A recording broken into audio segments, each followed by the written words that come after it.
Well, it's been quite a difficult week, especially for Arise News following the death of a dear colleague of ours, Somi Maduagu. While police are still investigating this matter, another sad incident has just occurred. The killing of a veterinary doctor in FCT on Saturday, further exacerbating the insecurity situation in the Federal Capital Territory. Now, the question on the lips of residents is whether the Federal Capital Territory is really safe. Our security agencies really on top of the game. Are the masses safe, or only the rich and mighty are protected? We'll have this conversation with security analyst Saliu Dantata and lawyer Frank Tietie. Gentlemen, glad to have you in the studio with me this night on News Night. Thank you very much. Let's take these issues one by one. Let me start with you, Tietie. Frank, is the FCT safe, or how safe really is the FCT? The minister says no cause for alarm, Abuja is safe. Maybe you just want to hear it from me, but you know, it's the general understanding and the feeling in the FCT is that it's not safe. And if you ask me how safe is the FCT, is in relation to how safe it used to be. Those of us who moved here about 20 years ago can still have a point of reference. What we see now, it's a crisis situation. And what makes it even more critical is that there is no commensurate response on the part of the authorities. So the residents of the FCT are actually feeling very, very hopeless when it comes to security and safety. Apart from gated estates, which are still having a lot of troubles, because the problem we always have is that we recruit the worst among us, those who are jobless, who we think that don't have much rights to man the gates, to man the security post in these estates. That's why you always hear about this compromise of security in the estates, which used to be a haven of safety for the residents. And then, if you now look at the streets of the FCT, I mean, even in the city center, and in particular with Area 1, for example, the Gwagwalada Junction there, it's a beehive of criminality, lawlessness, recklessness, and it seems as if the authorities deliberately look away in order not to upset the status quo there. And that's a breeding ground. And, another thing is that once, you see, these, criminal elements often sense a vacuum of, lawlessness, it is a certain, failure on the part of law enforcement, and they take advantage of it. That's how we started, from Boko Haram to, from insurgency to now. They've seen it that the FCT is so porous. It can be invaded anytime, and now they are moving their headquarters to this place, and that's why we're having, it used to be the, outskirts of the FCT, talking about Maraba and, Karu and the rest of them, but now it's in the city center. So the one chance has increased, and then, if you want to really sense, the insecurity, the lawlessness in the FCT, even in the daytime, look at how residents, when they drive, how careless, how much they disregard traffic rules, because they know that there is nobody that will enforce any of the such things. Right. And that's the same way you can determine that nobody cares what happens in the night. There is a problem, and I close with this because I know you're eager to ask another question. Let me tell you this. This city ought not to sleep. The FCT Police Command ought not to shut down at any particular time. The policemen don't have to close for a duty for a day in a day. And the same thing applies to the force headquarters. You don't have to shut. If you pass through the force headquarters on your way here, you won't see any lights going on. So where is the command and control center of the FCT? Right. Who is watching over the FCT? Nobody. Again, this is not a blame game. We'll come back. Who is watching over the FCT? Saliu, two things he said there before I pick up some other questions. Crisis situation.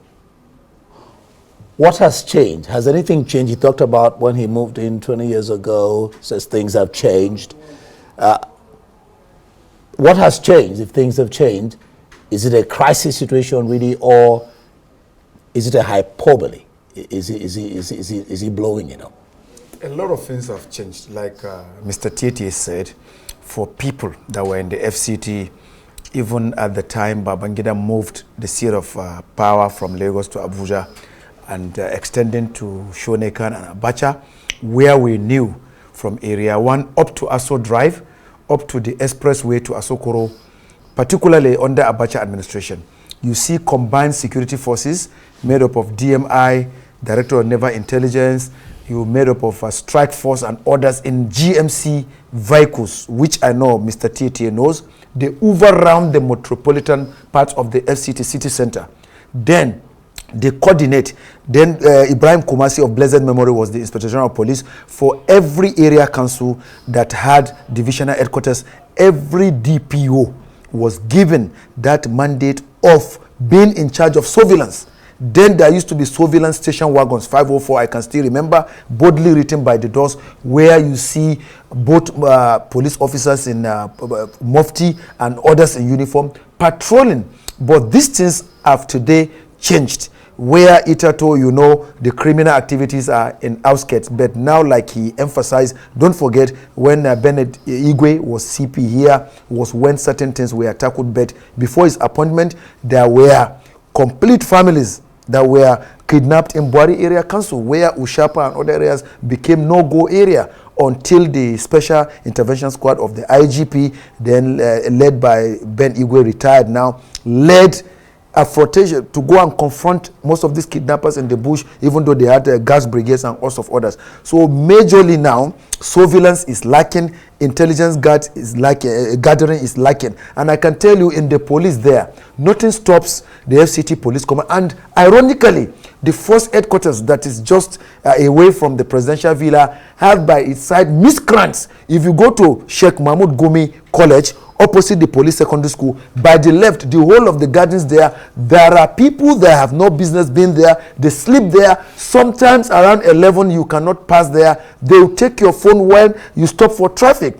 Then again, go to central area near Sahad, near Sidi Plaza, National Mosque. Severally I have assisted victims after they are robbed between Tofa House to that junction. By 8 o'clock, they come from that plantation, banana plantation that is behind the Sheraton Hotel and Towers. They rob and go in there. During one of my interaction with the Federal Secretariat Divisional Headquarters, one of the police officers who spoke to me under condition of anonymity said it is not their fault that they normally carry out disguised patrol, not even convoy patrol. When they apprehend these boys and charge them to court, to their surprise, they see them on the streets. So beyond just the policing, the judiciary in FCT needs to be effective as well, because when a police officer does his job, arrest, you arraign, then you remand, then tomorrow they see them, what happens? Well, one would, apparently from what you're saying, things have changed, but one would even ask, because you mentioned people loitering in the area, the question one would ask, should people be loitering in that area? But what's your sense of the work of our security agencies? I want you to bear this in mind. Now, Defense Headquarters says ongoing military operations in September have yielded massive results. 450 terrorists arrested, 180 kidnapped victims rescued, and he has 39 terrorists surrendered to the military. And then, of course, there were so many other weapons, ammunition, even 100 and something million naira recovered. This looks like a good work, even though some could argue, should the people be kidnapped in the first instance as a failure of security? So when you juxtapose this that they're doing here, and then I ask you the question, what's your sense of the work of our security agencies? How do you analyze that? I made up my mind not to engage in a blame game, but you raise the issues of believability here. Because while you reeled out quite a number of statistics when the bulletin started, Nigerians struggle to believe all of those things and wonder whether those things ever happened, because the sense of security and safety, it's not there. You get it? So let it not be that these are all opportunistic statements that are meant to give a sense of duty to the fact that, to the president, that they're working, whereas Nigerians don't feel safe. I mean, you need to look at the grim picture that Saliu painted. I mean, it's not sad that he's referring to area 11, force headquarters, and I once lived in 17 Lord Lugard Street, and look at, so I very much corroborate all of the things he said. In fact, the situation is worse than the picture he painted, and if that can happen in a city center, which is about less than 5 minutes walk, I didn't say drive, to the force headquarters. Now imagine what could be happening in Kubwa, where the veterinary doctor has just been kidnapped and killed. Imagine what will happen in Kubwa, in Maraba, as if the people who live in Maraba are not human beings like us. Or what will happen for that? Now let me tell you, because you asked a pointed question. No, you ask a pointed question. The pointed question is that how do we look at the work of our security operatives? The truth about it is that they are overwhelmed. They're overwhelmed. First of all, they are under-equipped. They are few, and then they are poorly managed. So, if you drive around the city tonight, and you see and drive in a Mercedes Benz, and what they will tell you, and they will show you undue obeisance, undue courtesy, because they just want to be gratified, right? Is that how to do policing? You want to stay on the street of the FCT to beg money, and you say that's policing? So there's a fundamental problem with our systems. I am not going to blame anybody, because the problem is systemic. You cannot have a chairman in Abuja Municipal Area Council, and he's not responsible for providing security, and he goes for an election, he wins, he obtains political power, political responsibility. What is the Minister Wike saying? That he's responsible with security in this territory? He is not, and he knows. Does he control a police force? Does he recruit a police force? Can he fire the FCT police command? His commissioner today? Can he give a matching order that if anything happens in this area and such an area, you lose your post tonight? And then you see the self-motivation in the part of the policeman to act. There is no motivation. There is a level of irresponsibility, and it's the system that engenders irresponsibility on the part of the people that are supposed to provide security. That's what the problem is. You have raised an issue. Systemic.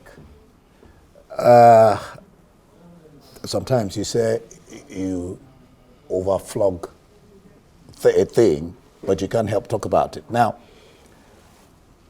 in addition with the things you said, systemic problem, are the masses safe? I am talking about the fact that, for example, the president, the members of the NAS, the elite basically are protected even with taxpayers' money. But people, like the doctor that was just killed, like my colleague at armed robbers went to her house, and she's no more with us today. The people don't have such security. And they have security with taxpayers' money. Salil. Well, with the physical things I've seen, if you know Zone A legislative quarters, just last year, there was a director of Department of State Services. His house was robbed. They came from the cemetery side. In fact, the DPO then, as well as another IO, that is intelligence officer from DSS, that went to carry out some background check. I had certain interaction with them. Then don't forget also of a retired brigadier general in one of the estates. So the issue now is not only the masses that are not safe, both the higher echelons. Because these days what they do, they go in global estate there near Lokogoma, they went through the fence, used dynamite and gained entrance without the knowledge of the security. Then there are also problems in some of these estates which needed to be addressed. You see, the security committee of the estates, they employ the services of private securities. Some of these private securities, you don't profile them, you don't carry out background information, you just recruit them. There was a time a DPO of a division, there was an issue, and he went there, and the securities at the gate said, sir, you cannot go in because we are not Nigerian police. You can see people who are custodians of internal security.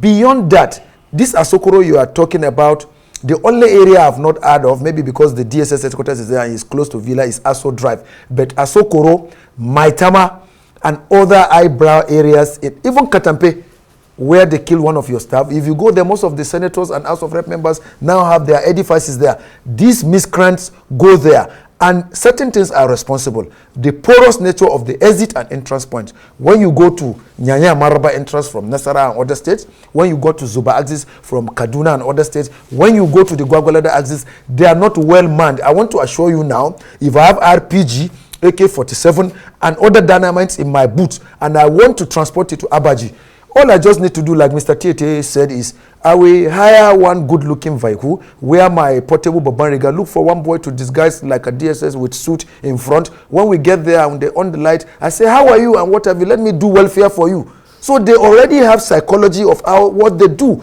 Even within the metropolis, I want to tell you, from 12 o'clock, you are on your own. Severally. Okay. Now you have raised that issue. We've talked about the problems and the problems and the problems.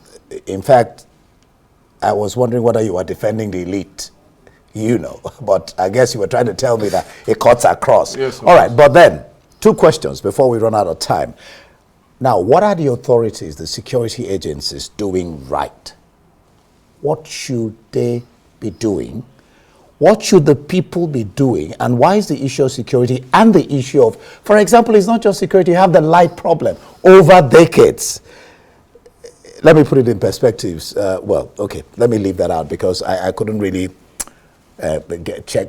My fact check didn't show me anything on that. So what are the security agencies doing that they're not doing? What should they be doing? What should the people be doing? We're looking for solutions. So first, we have a large number of persons in our country that are unemployed, especially streaming from northern Nigeria, and then coming into the FCT and they're living in shanties, creating shanties overnight. A large number of people, and unfortunately, the people responsible for environmental cleanup in the FCT are also overwhelmed.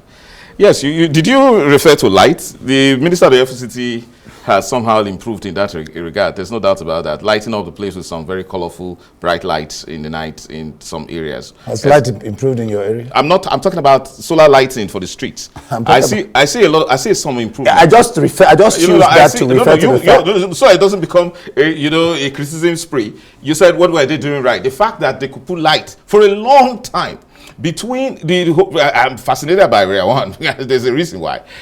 Between that stretch of the Area 1 road through to before was always to remain dark in front of Raja Plaza, which was incidentally was the first place I landed in Abuja.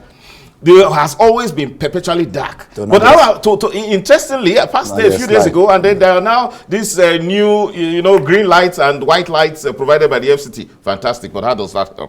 You see, unemployment is great. Now you refer to about exit and entry points, but you see, the real problem is these shanties that harbor these criminals.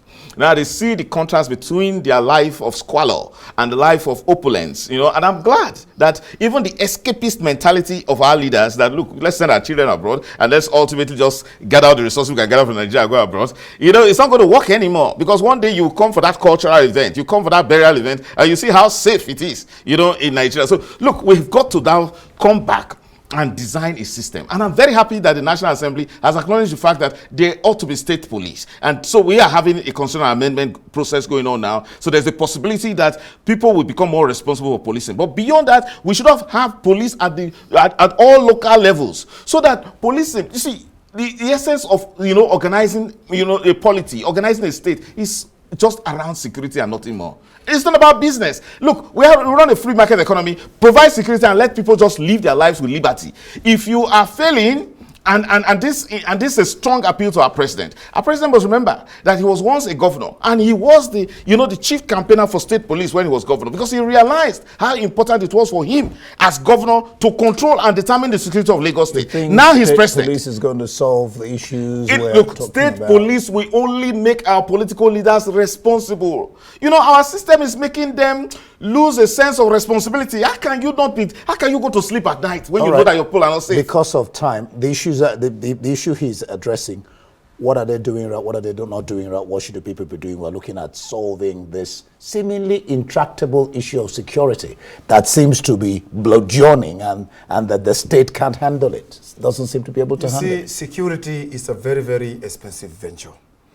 When you want to create state police, you need training colleges, uniforms, utility vehicles, arms and armaments, and host of other things. For state governors that are not able to pay 70,000 minimum wage, take care of residual creations like VIO and state fire service, What more of a very, very larger force like state police, where you are going to need different squads, you are going to need training, uniforms, utility vehicles, arms and armament. Today, there are certain countries that if you are not dealing with the federal government, they won't even sell arms to you and all of other things. So our governors are not yet ripe for state police because with due respect to them, there is mediocrity in there. What are they? Look at the opportunity cost. What are they doing with the money they are now using for policing? All the time, all the equipment that they fund, if they use the funding state police, come from the government. No, let our people be responsible. We're going to leave it there. We're going to leave it there.